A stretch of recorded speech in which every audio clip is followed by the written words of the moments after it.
Praise lord, హల్లెలూయా. దేవుని యొక్క నామానికి మహిమ కలుగును గాక. ఈ దినము కొరకు దేవుడు ఏర్పాటు చేసిన వర్తమానం మనమందరం కూడా భయభక్తులు చదువుకుందాం. యోహాను సువార్త 6వ అధ్యాయం 44వ వచనం. నన్ను పంపిన తండ్రి వారిని ఆకర్షిస్తేనే గాని ఎవడో నా యొద్దకు రాలేడు. అంతదినమున నేను వారిని లేపుదును. నీవు మంచి వ్యక్తివి కాబట్టి నువ్వు రక్షించబడలేదు. క్రీస్తు నిన్ను ఏర్పరచుకున్నాడు కాబట్టి నువ్వు రక్షించబడ్డావు. ఏ మానవుడు దేవుని వెతకలేదు, దేవుడే మానవుని వెతుకుచున్నాడు. మొదట నా తండ్రి ఆకర్షిస్తేనే కానీ ఎవడు నా యొద్దకు రాలేడు అని యేసు చెప్పాడు.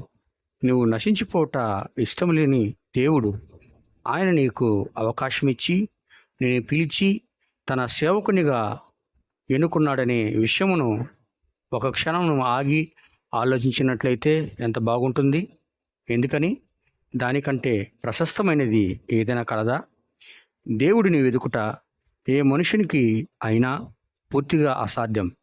ఎందుకనగా మానవుడు స్వాభావికముగా పాపి. దేవుడిని సేవించాలనే కోరిక అతనిలో ఏమాత్రము ఉండదు. నీవు పంది దగ్గరికి వెళ్ళి నీవు చేస్తున్నది తప్పు అని నీవు చెప్పగలవా? సహసిద్ధంగా అది పంది, అది తినే తిండి తప్పు, దానికి చెప్పగలవా? ఖచ్చితంగా కుదరదు. ఒకవేళ అది గొర్రె అయితే నువ్వు చెప్పగలవు, కానీ అది పందిగానే తృప్తి చెందుతుంది. పాపిగానే తృప్తి చెందుతాడు. ఎందుకనగా అతని స్వభావం పాపం. మనమందరం పాపంలో జన్మించాం, అతిక్రమంలో ఒప్పించబడ్డాం, అబద్ధములాడుచు ఈ లోకంలోనికి వచ్చాం.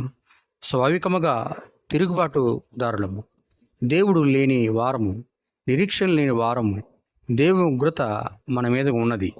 క్రీస్తు ప్రేమను బట్టి, ఆయన కృపను బట్టి ఆయన మనకు ఒక అవకాశమును ఇచ్చాడు. ఆ అవకాశమును నువ్వు ఎలా త్రోసివేస్తావు? నీ కోరికలు పూర్తిగా మార్చుకొని వెనుకకు తిరిగి అసలైన మార్గంలో నడువుము. నీవు లోకమునకు పిచ్చివానిగా కనిపిస్తావు, కానీ దేవుని దృష్టిలో నీవు ఆశీర్వదించబడతావు. నీతి కొరకు ఆకలి దప్పికలు గల వారు ధనిలు, వారు తృప్తిపరచబడదు అని ప్రభువైన యేసు క్రీస్తు చెప్పెను. దేవుడు తన అద్భుతమైన కృప ద్వారా, గమనించండి, నేను పిలిచినది దేవుడు. నీవు ఆయనను పిలిచావనే కోరిక లేదు, నీకు ఆయనను పిలవాలని ఏమాత్రము లేదు. ఎందుకనగా నీ స్వభావము దానికి పూర్తిగా వ్యతిరేకం. కానీ దేవుడు తన ఎన్నిక చొప్పున నిన్ను పిలిచాడు. నిన్ను వెనక్కి త్రిప్పి నీ కోరికలను పైనున్న వాటి మీదకును మరియు క్రీస్తు వైపునకు తిప్పాడు. నీవు దానిని ఎలా త్రోసివేయగలవు? సహవాసం. చెప్పబడిన వాక్యమును ప్రభు దీవించునుగాక. ప్రభు మిమ్మల్ని అందరినీ కూడా దేవుడు ఆశీర్వదించునుగాక. God bless you. షాలోమ్.